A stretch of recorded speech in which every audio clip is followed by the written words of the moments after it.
चलिए आज एक इम्पोर्टेंट टॉपिक पे बात करते हैं जो आपका ड्राइंग का ही एक हिस्सा है। मोस्ट इम्पोर्टेंट टॉपिक है। ठीक है। पिछली दो वीडियो में मैंने आपको पिछली वीडियो में मैंने आपको सबसे पहली वीडियो में मैंने अपना इंट्रोडक्शन के बारे में बात की थी और दूसरी वीडियो में मैंने आपका जो टेक्निकल ड्राइंग है उससे रिलेटेड बात करी थी, उसके इंट्रोडक्शन के बारे में बात की थी। ये जो आपका तीसरा टॉपिक है, यहाँ से आप एक नोटबुक ले लीजिए। इस तरह की नोटबुक ले लीजिए A4 साइज की 240 पेजेस की। तो जो भी मेरा अब तीसरी वीडियो से लेक्चर स्टार्ट होगा आप इस नोटबुक में सारा का सारा नोट कर सकते हैं। नोट पॉइंट्स हो या जितनी भी तरह की मैं ड्राइंग बनाऊंगा आप जो सारा का सारा इसमें नोट करके रख सकते हैं। ठीक है जी, मेरे साथ साथ नोट कर सकते हैं इसमें। तो इस टॉपिक आज का टॉपिक है टाइप्स ऑफ लाइन, रेखाओं के प्रकार। मोस्ट इंपोर्टेंट टॉपिक है। जितनी भी आपकी टेक्निकल ड्राइंग होगी, पहले फर्स्ट ईयर की हो, सेकंड ईयर की हो, थर्ड ईयर की हो, सब में ये जो टॉपिक होगा मोस्ट इंपोर्टेंट होगा।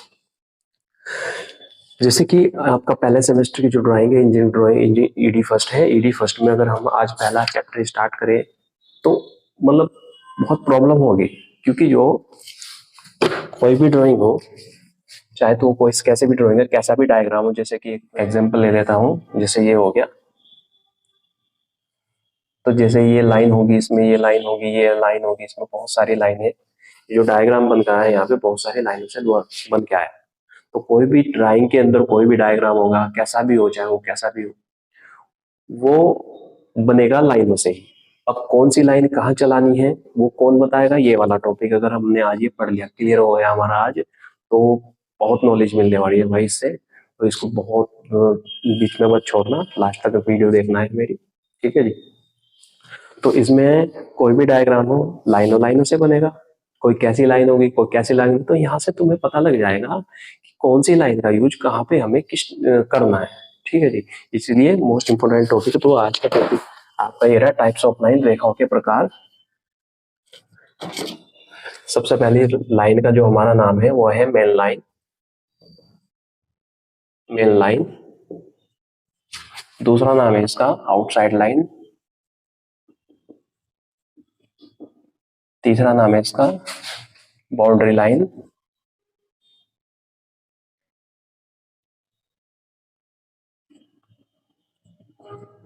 Boundary line. एक नाम हो है इसका ऑब्जेक्ट लाइन। Object line. इसका जो सिंबल होगा वो ऐसा होगा, ऐसा। जैसे एक आदमी के दो नाम या तीन नाम, चार नाम भी हो सकते हैं, ऐसे इस लाइन के जो चार नाम है। ठीक है जी। आप ऊपर देख सकते हैं क्या क्या नाम है इनके। इससे पहले मैं आपको ये बता दूं कि ड्राइंग के अंदर आपकी कोई सी भी ड्राइंग हो, कोई से भी सेमेस्टर की, कोई से भी ईयर की ड्राइंग हो, आपकी तीन तरह की पेंसिल का यूज होगा हर ड्राइंग में। कौन कौन सी? HB, H और 2H का। आप चेंज भी देख सकते हैं इनमें। जो HB पेंसिल हो सबसे ज्यादा डार्क चलेगी, जो H पेंसिल लाइट चलेगी, जो 2H पेंसिल हो और भी ज्यादा लाइट चलेगी। आप इसमें चेंज देख सकते हैं। यहाँ पे बोर्ड पे समझ में नहीं आ रहा तो आप यहाँ पे भी देख सकते हैं। जो HB पेंसिल सबसे ज्यादा डार्क चलेगी, जो H पेंसिल लाइट चलेगी, जो 2H पेंसिल वो जो और भी ज्यादा लाइट चलेगी। आप मार्केट में स्टेशनरी की दुकान पे जाके जो आप कह सकते हैं कि मुझे H पेंसिल दे दीजिए, 2H या कोई सी भी H दे दीजिए। जैसे कि ये रहा, यहाँ पे ऐसे लिखा हुआ है H पेंसिल, ऐसे यहाँ पे 2H और ऐसे HB। मार्केट में तो ऐसे तो बहुत सारी पेंसिल आती है, दुनिया भर की पेंसिल आती है। 6H आती है, 4H, 8H, पता नहीं कितनी पेंसिल आती है। लेकिन आपको आपको जो कोई सी भी ड्राइंग में ड्राइंग बनानी पड़ रही हो आपको, तो तीन ही तरीके के पेंसिल लेनी है, HB, H और 2H का यूज करना है। ठीक है जी। तो आगे देखिए, इसमें इसकी जो डिटेल होगी वो होगी इसकी डिटेल। इस लाइन की जो थिकनेस होगी वो 1 mm होती है। इस लाइन को खींचने के लिए कौन सी पेंसिल का यूज करेंगे? हमेशा HB का करेंगे। ड्राइंग में ये बहुत ज्यादा ध्यान रखने की बात है कि कौन सी पेंसिल कहाँ चलनी है। मान लो इसमें HB का यूज करेंगे और आपने HB का यूज ना करके 2H या H का यूज कर दिया तो आपको नंबर नहीं मिल पाएंगे। ठीक है जी। इस चीज का आपको खास तौर से ध्यान रखना है, आपके नंबर काट दिए जाएंगे। सही बताओ तो जो पेंसिल वर्क हो ना, वो ड्राइंग की जान हो, ताकत होती है। Pencil work. इसीलिए पेंसिल वर्क आपको जो अगर ड्राइंग में बहुत अच्छे नंबर लाने हैं तो आपके पास तीन चीज होनी चाहिए। तीन चीज होनी चाहिए आपके पास। नंबर एक होना चाहिए आपके पास पेंसिल वर्क। आपका पेंसिल वर्क खतरनाक होना चाहिए। वो मैं बताऊंगा, वो मैं सिखाऊंगा किस तरीके से आपका पेंसिल वर्क खतरनाक होगा। नंबर दो क्या होना चाहिए? नंबर दो सफाई, क्लियरिटी होनी चाहिए। क्लियरिटी देखो एक साथ तो नहीं आने की कि हमसे जो क्लियरिटी बहुत जल्दी आ जाएगी, ऐसा नहीं होता। जैसे कि मान लो मैं गाड़ी चलाना सीख रहा हूँ तो धीरे धीरे ही हाथ साफ होता है, एक एक टाइम में नहीं होता। ठीक है जी। तो तीसरे नंबर पे क्या आता है, वो तो धीरे धीरे हो जाएगा, जैसे जैसे प्रैक्टिस करोगे आपकी सफाई आती चली जाएगी, कोई प्रॉब्लम नहीं होने की। तीसरे नंबर पर आता है स्पीड। आपकी स्पीड जबरदस्त होनी चाहिए। अगर आपको आपका 100 नंबर का एग्जाम होगा, 3 घंटे का एग्जाम होगा आपका, 3 घंटे में आपको कवर करना होता है। आपके 7 क्वेश्चन दिए जाएंगे, 7 में से 5 करने को बोले गए, तो 5 क्वेश्चन आपको अटेम्प्ट करने हैं, कंप्लीट करने हैं 3 आवर्स में। ठीक है जी। तो ये तीन चीज होनी चाहिए आपके पास। सबसे पहला आपका पेंसिल वर्क, दूसरे नंबर पे क्लियरिटी, तीसरे नंबर पे स्पीड। अगर किसी स्टूडेंट के पास ये तीन चीज है तो वो जो 90+ नंबर लाएगा ड्राइंग के अंदर। ठीक है जी। तो आगे चलते हैं। इसमें जैसे कि मैंने यहाँ पे लिखा है 1 mm, तो इसमें 1 mm पे ये नहीं करना कि आपको जो HB पेंसिल चला देनी, माप के नहीं देखना कि वो अपने आप आ जाएगा 1 mm। ठीक है जी। अब मैं साथ साथ इसका यूज भी बताऊंगा कि इस लाइन का यूज जो ड्राइंग के अंदर कहाँ करते हैं। एक एग्जांपल ले लेता हूँ। जैसे एक एग्जांपल ये ले लिया मैंने, ये ट्राइंगल ले लिया, ये रेक्टेंगल ले लिया मैंने एग्जांपल, ये स्क्वायर ले लिया, कि कोई भी एग्जांपल ले सकते हैं, पेंटागन, हेक्सागन, कुछ भी ले सकते हैं। तो कहने का मतलब है जैसे कि पहला नाम है मेरा मेन लाइन, पहले एग्जांपल के लिए सारे नाम सेट बैठेंगे। जैसे कि मेन लाइन, ऑब्जेक्ट क्या है मेरा? सर्कल। सर्कल की जो मेन लाइन है यही है, आउटसाइड लाइन भी यही है, बाउंड्री लाइन भी यही है, और जो ऑब्जेक्ट लाइन भी यही है। कोई सी भी एग्जांपल में आप जो चारों नाम देख लो, सेट बैठे हैं बिल्कुल एकदम। तो कहने का मतलब क्या हो रहा है यहाँ पे, इन फ्यूचर में कभी भी जो आपको ड्राइंग के अंदर सर्कल, ट्राइंगल, हेक्सागन, पेंटागन या कोई भी ड्राइंग बनानी पड़ रही हो, जैसे कि ये हो गया एक एग्जांपल, ये ले लिया मैंने 3D में, ये ले लिया, ये ब्लॉक ले लिया मैंने एक। तो इसकी जो भी आउटसाइड लाइन होगी, मतलब कहने का मेन लाइन होगी, वो आपकी कौन सी पेंसिल से बनेगी? आप बिना किसी से पूछे कौन सी पेंसिल चलाओगे? HB पेंसिल चलाओगे। ना तो वहां पे 2H पेंसिल चलाने और ना ही 2H पेंसिल H पेंसिल चलाएंगे, वहां पे HB पेंसिल चलाओगे, क्योंकि उसकी बाउंड्री लाइन जो होगी, आउटसाइड लाइन, सबसे बाहर की जो लाइन होगी, उसमें आप HB पेंसिल का यूज करोगे। अगर आज आपने ये टॉपिक पूरा कर लिया तैयार, आपको पूछने की जरूरत नहीं होगी किसी से भी कि कौन सी पेंसिल भाई कहाँ चलानी है। तो आज आपका टॉपिक पेंसिल का ही है, कौन सी पेंसिल कहाँ चलानी है, क्योंकि बहुत से स्टूडेंट जो इसमें कंफ्यूजन रहते हैं कि कौन सी पेंसिल कहाँ चलानी है। तो आज का ये टॉपिक अगर मेरा आपने तैयार कर ले तो आपको 100% पता लग जाए कौन सी पेंसिल कहाँ चलानी, किसी से पूछने की जरूरत नहीं होगी। ठीक है जी। तो पता लग ही गया होगा आपका मेन जो HB पेंसिल का यूज होगा वो मेन वर्क में होगा। दूसरी लाइन है हमारी सेंटर लाइन, इसको हिंदी में केंद्र रेखा, केंद्र रेखा भी बोलते हैं। दूसरा नाम है इसका एक्सिस लाइन, हिंदी में इसको अक्ष रेखा, अक्ष रेखा बोलते हैं। इसका जो सिंबल होता है वो होता है ऐसा, इसमें एक बड़ी लाइन होती है, एक छोटी लाइन होती है, एक बड़ी लाइन होती है, एक छोटी लाइन होती है। ये इसका सिंबल होता है दोस्तों, ये सिंबल होता है। इसकी जो डिटेल होती है वो ये होती है, इसकी जो बड़ी लाइन होगी और जो छोटी लाइन होगी, इसकी डिस्टेंस जो बीच बीच में गैप है, वो गैप कितने का है, इस लाइन की थिकनेस कितनी है, कौन सी पेंसिल का यूज होगा, ये सारी की सारी इसकी डिटेल है। इसकी जो बड़ी लाइन होगी वो होगी आपकी 35 to 55 mm। जो छोटी लाइन होगी वो 3 mm की होगी आपकी। जो बीच बीच में गैप होगा वो 1.5 mm का होगा।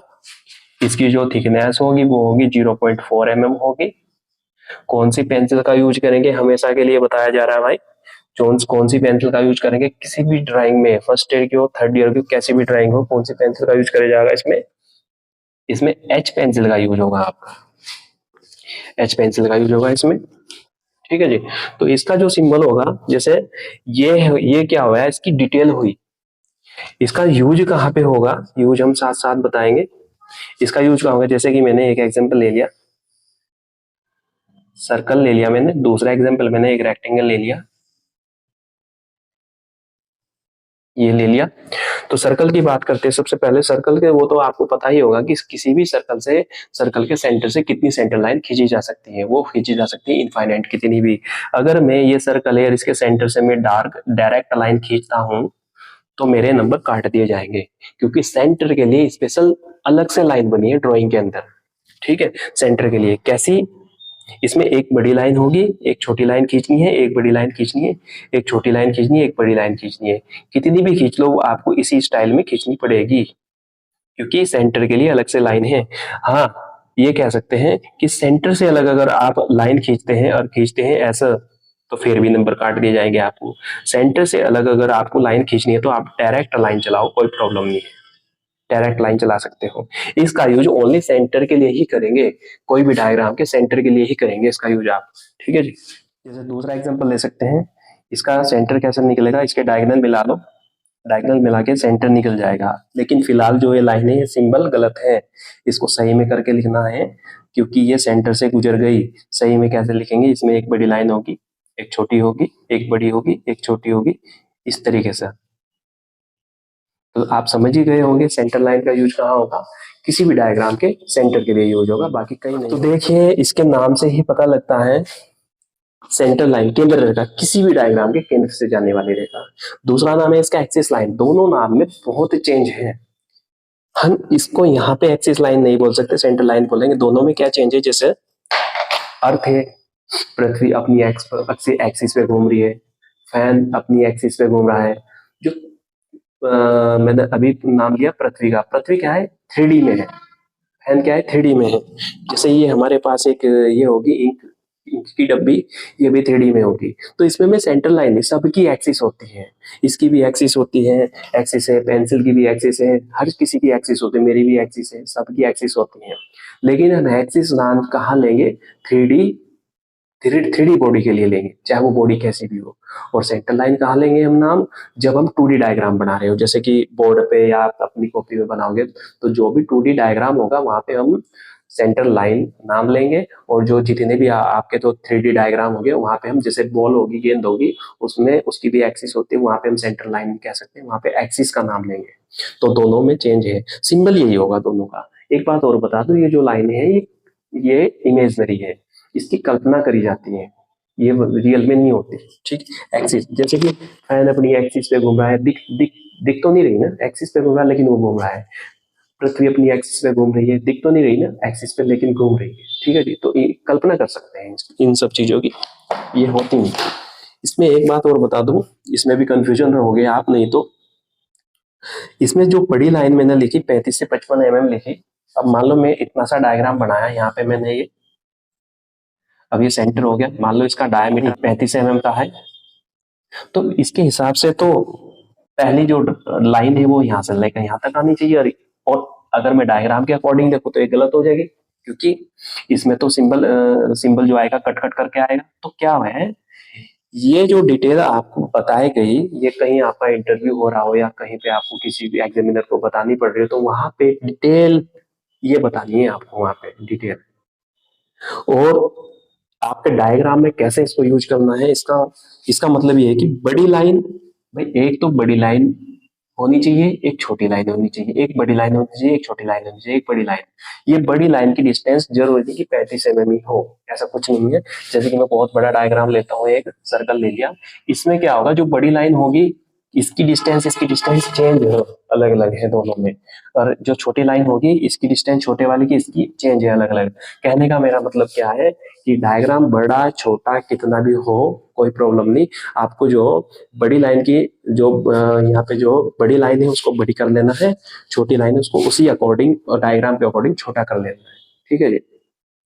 तो ये मत घबराना कि ये जो 35 mm की है और ये डायग्राम डायमीटर इसका 35 है तो एक ही लाइन खींचे, ऐसा कुछ नहीं है। वो तो आपको डिटेल बताने के लिए है स्पेशल। आप कैसे भी यूज कर सकते हो, मतलब एक लाइन बड़ी और एक छोटी होनी चाहिए, ये शर्त है इसकी। इसको सेंटर लाइन बोलते हैं। अगली लाइन के बारे में बात करते हैं, लाइन नंबर 3। लाइन नंबर 3 का नाम है हमारा डॉटेड लाइन। ये भी मोस्ट इंपोर्टेंट लाइन है, डॉटेड लाइन। इसको हिंदी में बोलते हैं बिंदुदार रेखा।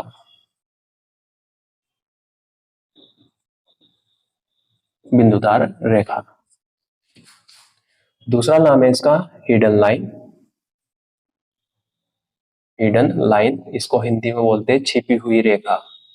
छिपी हुई रेखा। ये पढ़ने के बाद किसी के डाउट्स वगैरह अगर निकले तो आप मेरे से कमेंट सेक्शन में पूछ सकते हैं, कॉल करके पूछ सकते हैं, व्हाट्सएप पे पूछ सकते हैं, कैसे भी पूछ सकते हैं। इसका जो सिंबल होगा वो आपका होगा ये। आप सोचोगे कि सेंटर लाइन है, सेंटर लाइन नहीं है, डॉटेड लाइन है। इसका सिंबल उसके सिंबल में बहुत चेंज है, तो चेंज देख लीजिए।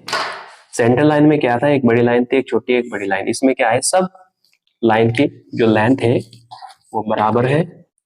लेंथ कितनी है, बीच बीच में गैप है, ये हर लाइन लाइन के बीच का इसका डिस्टेंस कितना है, थिकनेस कितनी है, कौन सी पेंसिल का यूज होगा, ये डिटेल भर दूं मैं इसकी। इसकी जो लंबाई होगी वो 3 mm होगी, जो बीच का गैप होगा वो 1.5 mm होगा, और थिकनेस कितनी होगी, 0.4 mm होगी।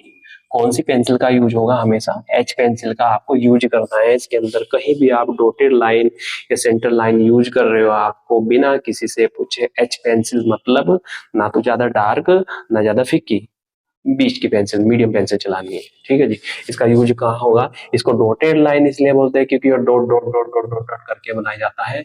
इसको हिडन लाइन क्या क्यों बोलते हैं मैं भी बताता हूँ इसके बारे में। एक एग्जांपल लेते हैं।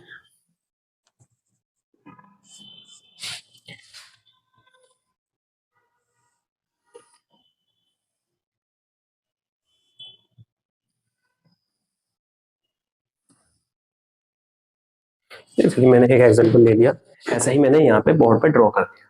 अगर मैंने कहा किसी स्टूडेंट को ये बनाइए, तो क्या करोगे, ये क्या है, इसकी बाउंड्री लाइन। इसमें कौन सी पेंसिल चलाओगे, बाउंड्री लाइन में अभी बताया था एच बी पेंसिल का यूज करोगे।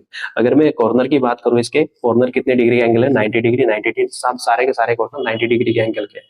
अगर मैं ये पूछूं कि पीछे का जो कॉर्नर है कितनी डिग्री का एंगल का है, कितनी डिग्री का एंगल का है, जो पीछे छिपा हुआ वो तो दिख नहीं रहा हमें, छिपा हुआ है। आप बोलोगे 90 डिग्री, नहीं 90 डिग्री नहीं, कैसा भी हो सकता है, 90 भी हो सकता है, राउंड भी हो सकता है, और जो आपका फोल्ड भी हो सकता है। जैसे कि ये 90 डिग्री तो नहीं है, मैंने फोल्ड कर दिया था, तो आपको कह नहीं सकते। जैसे दिख ही नहीं रहा, जैसे मैं कहने लगूं कि मेरे पिछले हाथ में जो कितनी उंगली है, आप बता नहीं सकते बिना देखे कि तीन भी हो सकती है, 5 भी हो सकती है, एक ज्यादा भी एक कम भी हो सकती है। तो कहने का क्या मतलब मेरा, इंजीनियरिंग एरिया में कोई भी चीज आपसे छुपाई नहीं जाएगी, दिखाई जाएगी। दिखाने का तरीका थोड़ा सा चेंज हो जाएगा। जो चीज हमें डायरेक्ट दिख रही है उसमें कौन सी पेंसिल चलाओगे आप, एच बी पेंसिल चलाओगे आप, एच बी पेंसिल का यूज करोगे। जो चीज नहीं दिख रही, जो पार्ट हमें नहीं दिख रहा, आगे वाले पार्ट के पीछे छिपा हुआ पार्ट, पिछला छिपा हुआ पार्ट है, हमें पता ही नहीं लग रहा कैसा, उसको भी दिखाया जाएगा ड्राइंग के अंदर, लेकिन आपको डॉटेड लाइन के द्वारा दिखाया जाएगा। जिसको डॉटेड लाइन की नॉलेज होगी वो खुद समझ जाएगा कि ये पार्ट जो जितना डॉटेड है वो अगले वाले पार्ट के पीछे आया हुआ है, और इसमें कौन सी पेंसिल का यूज करोगे आप, डॉटेड लाइन में एच पेंसिल का यूज करोगे। ठीक है जी। तो डॉटेड लाइन का यूज कहाँ पे करना है, छिपे हुए पार्ट को शो करने के लिए, बाकी ड्राइंग के अंदर कहीं नहीं करना आप, कहीं पे भी। इसलिए हिडन लाइन इसको इसीलिए बोलते हैं क्योंकि यो जितना पार्ट हिडन होता है उसको शो करने के लिए यूज होता है इस लाइन का। ये मीनिंग है इसका। तो अगली लाइन के बारे में बात कर लेते हैं, number 4, projection line. Projection line Hindi में बोलते हैं इसको प्रक्षेप रेखा। प्रक्षेप रेखा, दूसरा नाम है इसका हेल्पिंग लाइन। हेल्पिंग लाइन, हर लाइन का एक महत्व है, कौन सी लाइन कहाँ पे यूज होगी। इसको बोलते हैं सहायता, सहायता रेखा। सहायता रेखा, इसका जो सिंबल होगा वो होता है आपका सिंबल ये, ये सिंपल होता है। इसकी जो डिटेल होगी वो डिटेल होगी यहाँ पे आपकी ये,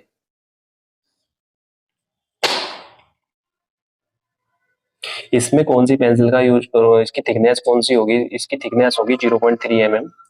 कौन सी पेंसिल का यूज करोगे आप, हमेशा इसमें 2H पेंसिल का यूज करोगे। गलती से भी आपने इसमें HB पेंसिल चला दी तो नंबर काट लिए जाएंगे आप, क्योंकि ड्राइंग के अंदर जो कभी भी 100 नंबर नहीं मिलते, 100 में से 100 नहीं मिलते। कहीं ना कहीं छोटी सी मिस्टेक के ऊपर भी काट कट दिए जाते हैं।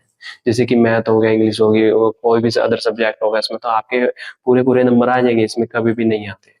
ठीक है जी। तो आइए, ये इसकी डिटेल होगी, इसका यूज कहाँ पे करेंगे हम ड्राइंग के अंदर।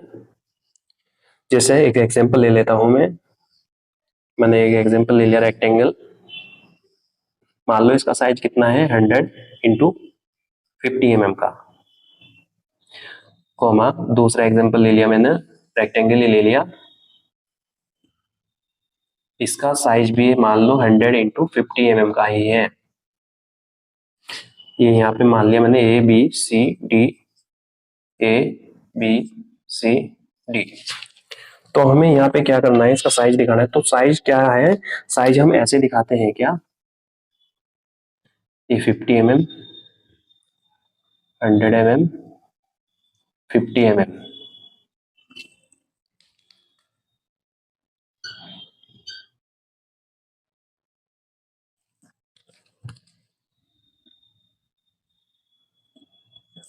तो देखिए दो एग्जांपल लिए मैंने, साइज इसमें भी दिखा है, इसमें भी दिखा। तो साइज ऐसे दिखाते हैं या ऐसे, हमेशा साइज को ऐसे दिखाना चाहिए। ये साइज हो गया इसका, ये मान लो यहाँ से लेकर यहाँ तक की जो लाइन है वो 100 mm की है, 50 mm की है। लेकिन यहाँ पे साइज दिखाने के लिए एक तो इस लाइन और इस लाइन, हॉरिजॉन्टल लाइन और वर्टिकल लाइन का जो यूज हुआ उसको कहते हैं हेल्पिंग लाइन। मतलब साइज दिखाने के लिए किसी भी डायग्राम, बहुत सारे ड्राइंग बनानी पड़ती है, कैसा भी डायग्राम बना लो, सबका साइज होता है, सबकी डायमेंशन हमें दिखानी पड़ती है। तो डायमेंशन दिखाने के लिए, साइज दिखाने के लिए जिन लाइनों की हेल्प ली जाती है उसको कहते हैं हेल्पिंग लाइन। तो इनका यूज कहाँ होगा, जितने भी डायग्राम हो उनकी डायमेंशन दिखाने के लिए। अच्छा, इसका एक और नाम है प्रोजेक्शन लाइन। प्रोजेक्शन लाइन का मीनिंग मैं आगे आपको बताऊंगा, जैसे स्टेप बाय स्टेप आगे चलेंगे। प्रोजेक्शन का मतलब वहां पे बताऊंगा, प्रोजेक्शन का मतलब ऐसे परछाई होती है वहां पे बताऊंगा।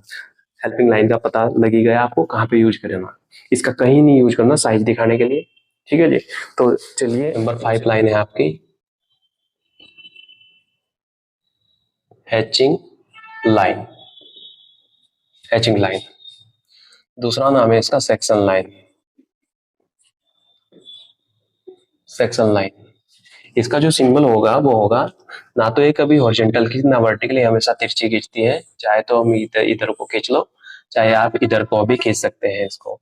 अब इसके बारे में आपको क्या है पता होना चाहिए कि इसका कितने एंगल पे खींचते हैं। इसको 30 डिग्री के एंगल पे भी खींच सकते हैं, 45 डिग्री के एंगल पे भी खींच सकते हैं, 60 डिग्री के एंगल पे भी खींच सकते हैं।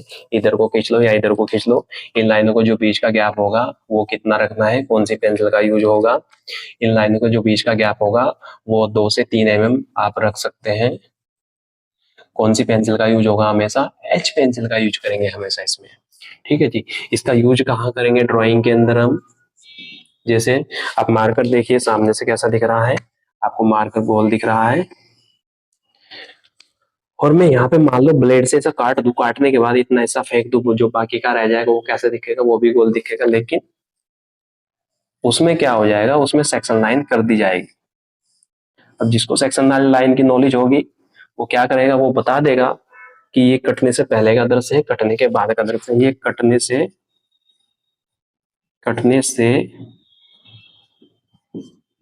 पहले का व्यू है, व्यू मतलब दृश्य, व्यू कटने के बाद का है, काटने के बाद का व्यू है। जो काटने से पहले का है, काटने से बाद का है। तो आपको समझ में आ ही गया होगा कि सेक्शन लाइन का यूज कहाँ पे करना है हमें हमेशा।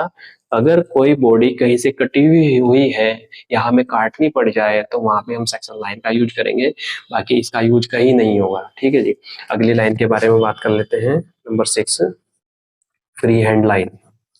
ये भी इंपॉर्टेंट लाइन है आपकी, इसके इसके ऊपर आपका 10 नंबर का क्वेश्चन आ जाता है पहले चैप्टर से, ईडी फर्स्ट के। फ्री हैंड लाइन, हस्तमुक्त रेखा, फ्री हैंड लाइन। इसका जो सिंबल होगा वो होगा आपका ऐसा, इसका सिंबल ऐसा होगा आपका। इसकी जो डिटेल होगी, कौन सी पेंसिल का यूज होगा, इसकी थिकनेस जो होगी वो कितनी होगी, हमेशा एचबी पेंसिल का यूज करेंगे फ्री हैंड वर्क में, फ्री हैंड लाइन में, और 1 mm की इसकी थिकनेस होगी। इसका यूज कहाँ होगा, जैसे कि यूज की बात कर लेते हैं। इसका यूज कहाँ करना है, जैसे एक क्वेश्चन ले लिया हमने इसके यूज में, एक हमें क्वेश्चन ले लिया, रेक्टेंगल बनाना है इसमें, रेक्टेंगल जिसका जो साइज है वो है 100 इंटू 50 mm। मान लो ये क्वेश्चन 10 नंबर का है, तो इसमें एक ऐसे समझ लेते हैं इसको, इसमें हम 2 सेक्शन बना देते हैं, यो फर्स्ट यो सेकंड। मान लो किसी क्लास में 10 स्टूडेंट है, 10 स्टूडेंट में से 8 स्टूडेंट आए जिस दिन सर ने फ्री हैंड वर्क के बारे में बताया कि फ्री हैंड क्या होता है। 2 स्टूडेंट छुट्टी पे थे। मान लो अगले दिन वो सारे के सारे आ गए 10 के 10, और सर ने टेस्ट ले लिया, बोल दिया कि एक रेक्टेंगल बनाओ, ऐसा दे दिया फ्री हैंड, यहाँ पे लिख दिया, यहाँ पे लिख दिया by free hand, free hand कि फ्री हैंड बनाना है। तो क्या होगा, पहले वो स्टूडेंट जो क्लास में उस दिन अब्सेंट थे वो कैसे बनाएंगे इसको, रेक्टेंगल को वो क्या करेंगे, स्केल उठाएंगे, 100 mm की लाइन ये खींचेंगे, 50 mm की ये खींचेंगे, 50 mm की ये खींचेंगे, और खुश होंगे बहुत ज्यादा कि हमने जो रेक्टेंगल बना दिया बहुत अच्छा लग रहा है वही बना हुआ। यहाँ पे नाम दे देंगे उसको A B C D। इसका साइज भी दिखा देंगे, साइज भी दिखा देंगे।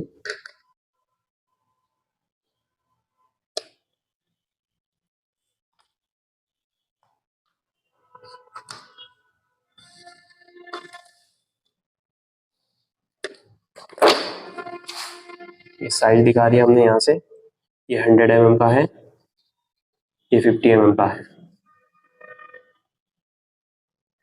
ये वो स्टूडेंट थे जो क्लास में एब्सेंट थे उस दिन। आगे देख लेते हैं, वो स्टूडेंट बनाएंगे और रेक्टेंगल बाय फ्री हैंड जो क्लास में प्रेजेंट थे उस दिन। तो वो क्या काम करेंगे, स्केल उठाएंगे, स्केल उठा के एक पॉइंट लगाएंगे, और फिर नेक्स्ट जो पॉइंट लगेगा लगाएंगे वो 100 mm पे लगाएंगे, फिर नीचे 50 mm पे लगाएंगे, यहाँ से भी 50 mm पे लगाएंगे। इनको नाम भी दे देंगे वो A B C D। अब क्या होगा, स्केल को रख देंगे, पेंसिल होगा और हाथ होगा, क्या होगा, इस पॉइंट को इससे मिलाओ, भले ही टेढ़ी मेढ़ी लाइन चले, इसको इससे मिलाया, इससे इसको मिलाया, इससे इसको मिलाया, ठीक है जी। आपको जो डायग्राम बनाने को दिया फ्री हैंड, उसमें स्केल का यूज नहीं करोगे आप। फ्री हैंड बनाओगे, फ्री हैंड का मतलब बिना स्केल के, चाहे वो कैसा भी बने, टेढ़ी मेढ़ी लाइन कैसा भी बने, क्योंकि इसका सिंबल ऐसा होता है, अगर आप इसको लहरेदार लाइन में भी चलाओगे तब भी आपका क्वेश्चन राइट जाएगा। हाँ, डायमेंशन जो दिखाओगे वो स्केल से ही दिखानी है फ्री हैंड की भी।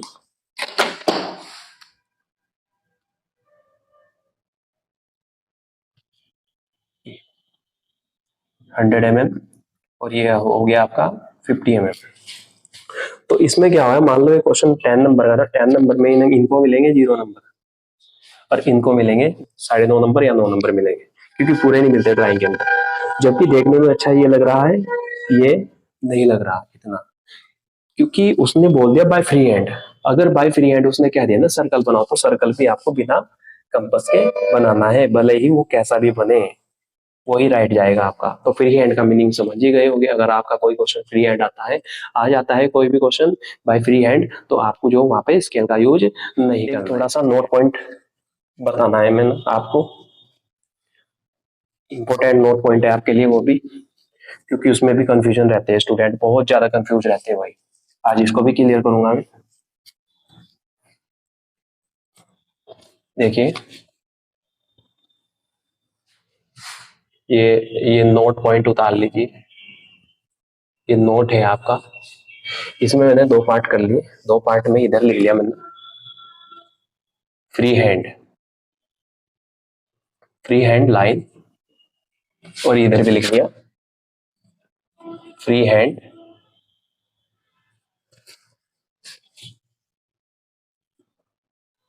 Zigzag line. एक लाइन ये होती है हमारी फ्री हैंड जिगजैग लाइन, और एक होती है free hand line.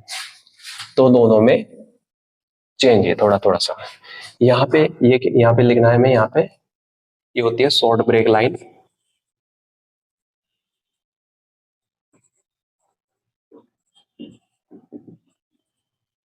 Short break line, और ये होती है long break line, long break line. तो स्टूडेंट इनमें भी बहुत कंफ्यूज रहते हैं, ये भी फ्री हैंड लाइन है, ये भी फ्री हैंड लाइन है, लेकिन देख रहे होंगे आप, ये शॉर्ट ब्रेक लाइन है और ये लॉन्ग ब्रेक लाइन है। तो इसमें इसका सिंबल तो मैंने बताया था आपको, ये होता है। अभी इसका जो सिंबल होगा वो आपका ये होता है,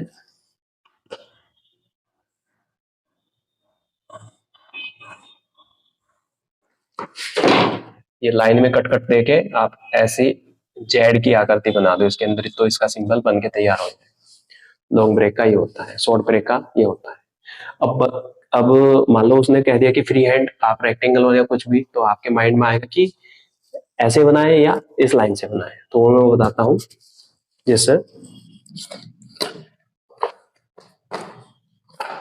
आपका ये डायग्राम ले लिया, जैसे मैंने ये डायग्राम ले लिया, यहाँ पे मैंने बोल दिया कि आपको ये जो डायग्राम आप मेरे हाथ में है ये आपको ड्रॉ करना है कॉपी पे या बोर्ड पे। तो ये देखने में साइज पता लग ही रहा होगा इसका, मान लो ये इतना है, तो हम इसको क्या करेंगे, इसको बना देंगे भाई कि यहाँ से लेकर यहाँ तक कितना है, यहाँ से लेकर यहाँ तक कितना है, यहाँ से लेकर यहाँ तक ये कितना है। मान लो इसको यहाँ से लेकर यहाँ तक ये 30 सेंटीमीटर है, और यहाँ से लेकर यहाँ तक ये रियल की बात हो रही भाई, रियल में 15 सेंटीमीटर है। बना दिया मैंने। अगर मैं इसको यहाँ से काटता हूँ, किसी ब्लेड से काटता हूँ या किसी चाकू से आरी से काटता हूँ, यहाँ से मैं काटने के बाद ऊपर का हिस्सा मैं फेंक देता हूँ, ठीक है जी। ऊपर का हिस्सा फेंक दिया, नीचे का हिस्सा रह गया। तो हम सबसे पहले तो ये देखेंगे कि जो हमने पार्ट काटा, वो जो बॉडी हमारे बनाई हुई है, आपने 2D में बनाई हुई है जो भी है, या 3D में बनाई हुई है, वो देख लीजिए सबसे पहले बहुत बड़ी है साइज में या छोटी है। अगर वो छोटी है तो यहाँ पे आपको क्या करना है, आपको शॉर्ट ब्रेक लाइन दिखानी है ऐसे में। इसका मतलब क्या होता है, कंटिन्यू। इसका मतलब अब में क्या हो गया, अगर ये लाइन दिखा दिया आपने, लिख दिया 30 सेंटीमीटर, तो गलत लिख दिया आपने। ये हमें पता ही नहीं अब कि कितने सेंटीमीटर, इसका मतलब है कंटिन्यू बढ़ना लगातार, कंटिन्यू बढ़ना लगातार। इधर से स्टॉप है, इधर से स्टॉप है, इधर से स्टॉप है, कंटिन्यू बढ़ना। लेकिन लाइन ये दिखानी थी आपको या ये दिखानी थी आपको, पहले वो बॉडी वो चीज देखनी पड़ेगी जिसका आपको डायग्राम बना हुआ है, जिसको आप काट रहे हैं वो साइज में छोटा है बड़ा। अगर छोटा है तो ये लाइन दिखानी है, अगर बहुत बड़ा है और आप उसको वहां से काट रहे हैं तो उसको कंटिन्यू दिखाने के लिए आपको ये लाइन बनानी पड़ेगी। मान लो कोई दीवार है हमारे सामने और वो लंबाई में भी बहुत बड़ी है, हाइट में भी बहुत बड़ी है, तो उसका मान लो हम किसी दीवार का सिंबल एक डायग्राम बनाते हैं ऐसा।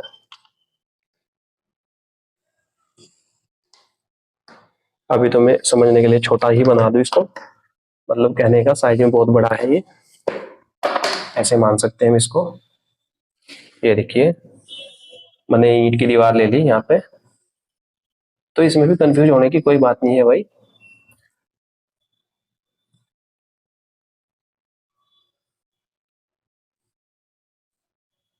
ये ईंट की दीवार बना ली हमने, ये देखिए। अभी फिलहाल ये पूरा साइज है इसका, इधर से भी इधर से भी। मान लो मैं यहाँ से काटता हूँ, इसको काटने के, तो अगर मैंने ऊपर से काट दिया इसको, तो हमें जो है ब्रेक लाइन दिखानी पड़ेगी। अब हमारा इसका ब्रेक लाइन दिखाते ही क्या पता लगेगा कि ये ऊपर को बढ़ रही है लगातार, इधर को नहीं बढ़ रही है, नीचे को नहीं बढ़ रही है, और साइज में बहुत बड़ी है, इसलिए ब्रेक लाइन ये लगाई हमने यहाँ पे, फ्री हैंड लाइन ये लगाई हमने यहाँ पे। तो ये पता लग ही गया होगा आपको इसका यूज कहाँ पे करना है, इसका यूज कहाँ पे करना है, ठीक है जी। वैसा आपकी ईडी फर्स्ट छोटी ड्राइंग है, ईडी फर्स्ट में आपको जहाँ भी फ्री हैंड वर्क दिया जाएगा वो शॉर्ट ब्रेक लाइन चलानी है ईडी फर्स्ट में। ये जो लॉन्ग ब्रेक जो लाइन है ये तो जैसे बड़ी बड़ी ड्राइंग होगी सेकंड डायरेक्ट थर्ड डायरेक्ट वहां पे यूज करना है। तो आज का आपका टॉपिक यहीं पे समाप्त होता है। ठीक है जी, कोई डाउट्स है या कुछ भी आप कैसे भी करके मेरे से पूछ सकते हैं।